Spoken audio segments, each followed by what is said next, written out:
9 billion downloads, existing on 75% of the top 100 sites in the world. Those are the statistics today of one of the most important pieces of software in the modern web, developed and maintained entirely by one person. This is the story of one man who streamlined the development of the modern web and made the lives of thousands upon thousands of developers easier, all while being paid $2 an hour for his work on the project. But first, we have to take a look at how we even got to this point. In 2012, websites were chaotic and fragmented for developers. The web relies on a programming language known as JavaScript, which serves as the foundation behind every single website you visit today. And the multitude of browsers and devices used by consumers created different bugs on every platform. Developers often had no choice but to write their code and test it on every single web browser to ensure compatibility, a painful task to say the least. Enter the developer Denis Pushkarev, known by his screen name Zilarok, who is a web developer during this period. For the sake of not mispronouncing names or usernames, we'll refer to him as Z during the course of this story. And he, like everyone else, was frustrated with the lack of standards across the web, but was poised to do something about it. Z was a member of the FOSS community, or Free Open Source Software. Without boring you with the details, essentially it is software that can be used or copied by anyone for free, and it is developed and maintained by unpaid volunteer work from developers who are just passionate about fixing problems in their spare time. And so Z embarked on a project to make his own life easier. He began writing a library to ensure his own projects would have full compatibility across all web browsers, regardless of the type or version. And with it, full backwards compatibility for JavaScript features. Essentially, a platform that you could depend on to write your code once and guarantee it would work anywhere. But over time, his ambitions evolved, and he realized that the problems he had were shared issues across the entire community. He embarked on a mission to make the lives of all JavaScript developers easier. And in November of 2014, he published his pet project to the free open source software community. He named the library Core.js, and in reflections, he regards it as perhaps the biggest mistake of his life. The library itself, it was an instant hit. It solved the problems of many developers at once and provided a strong foundation for other projects to build off of. And today, the scale of Core.js is astronomical. Estimated more than 25 million live sites use the library, along with almost double that number if you count historical sites. It wouldn't be a stretch to call this library the backbone of the modern web development world. And the next question now would probably be 9 billion downloads. And with how much software engineers make, surely this guy is a billionaire. And you would be wrong.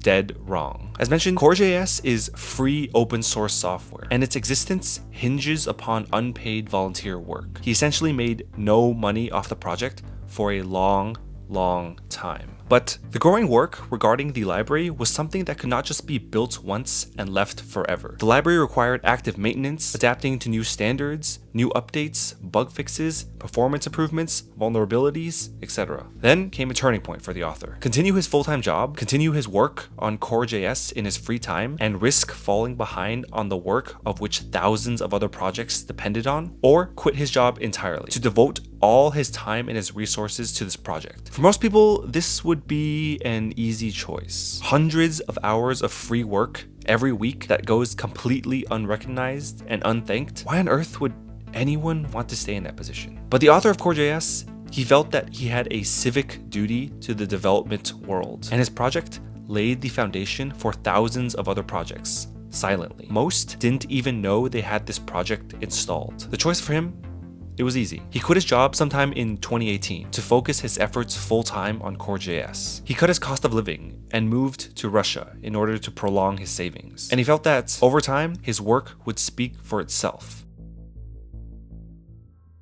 Have you ever heard of the term bus factor? It's a phrase coined from software development. And the question goes, if one of the members of your team were hit by a bus, would your company or your project still be able to survive without that one person? On April 2019, Z was driving home on his motorcycle late one night. It was dark, hazy, and visibility was low. And as he turned a corner, loud noises, and then a ringing in his ears. Witnesses say they saw two women in dark clothes, drunk, crawling on the street before the accident. And the aftermath was the death of one and serious injuries to the other. What followed was a long trial and appeal process. Z faced up to 7 years in prison, unless he was able to reconcile with the victims' families. And after months of lawyers, lawsuits, and deliberations, he was sentenced to 10 months in prison, along with tens of thousands of dollars to be paid to the victims' families. Without going into the true fault of the accident, the situation was getting dire for the author of Core.js. His library was not generating true income, despite how many people actually used it. And the debt from the court case would instantly wipe out his savings. With his impending jail time,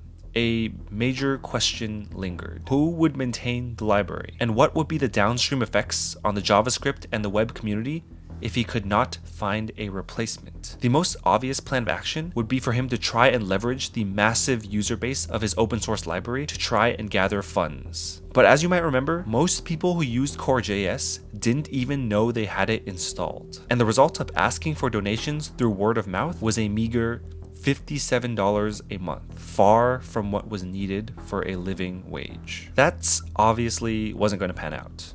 And so the author decided to try a new strategy, something very unconventional. You see, developers do most of their work inside a terminal, kind of like a bare bones version of an operating system. From within here, you can install packages into your projects. And while installing packages, you would see streams of metadata going across your window, giving you the status of your installation and any potential errors. Z's experiment here was to drop what he thought would be a harmless message for support. A couple of lines in the output, asking for donations, and potentially a job. The idea was to keep the message up for a few weeks while he raised funds, but what ensued was something he really did not expect.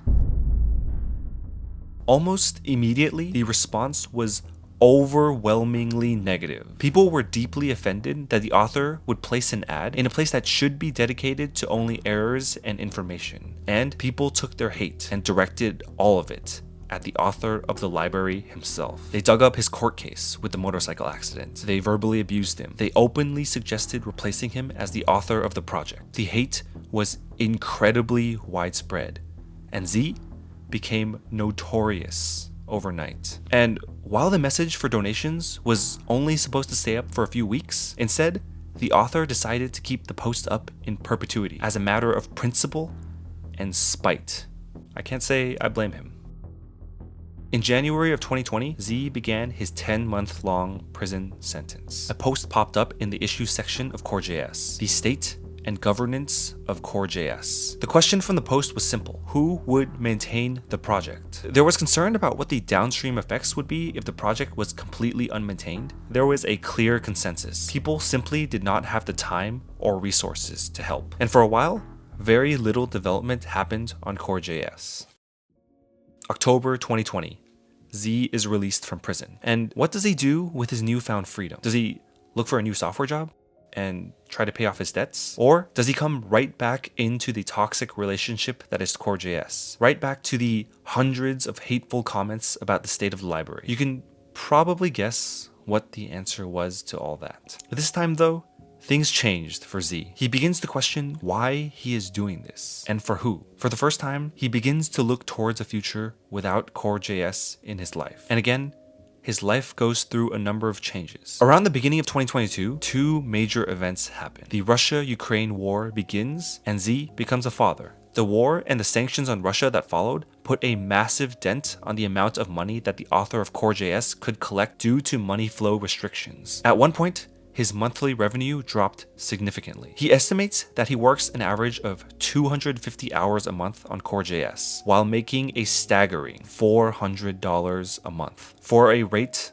of $2 an hour, while now supporting a wife and child. It is at this point that he issues an ultimatum. On February 14th, 2023, he releases a detailed statement of his whole journey with Core.js. He threatens to end all work on the project unless he is able to earn a living wage that can support his wife and child. The response? It was overwhelmingly positive. Since the release of that post, it went viral in the development community. Hacker News, Reddit, tech blogs, they all picked up on his story. And people were deeply moved and also deeply disturbed by the thankless nature of open source development. And while there are no direct updates from the author of the library itself, we can see a few things. The first is that the project is still actively being maintained. The author still makes progress every single day. And the second is that we are able to see the amount of money he publicly raised. His Bitcoin wallet has seen a massive influx of donations since the post went live, and his wallet now sits at a lifetime value of $223,000. His Patreon now sits at 399 patrons, collecting over $2,500 a month. And his open collective account now has over $100,000 raised, with over 1,000 contributors. So given this, it seems like it wasn't such a sad ending after all. We can estimate that he makes something in the ballpark of around $5,000 a month for now. In some ways though, it does bring into the question of the greater good. How far would you take it? How much would you sacrifice for a cause that you truly believed in? It's a question that most of us won't be able to truly answer in our lifetime, but it is still interesting to think about.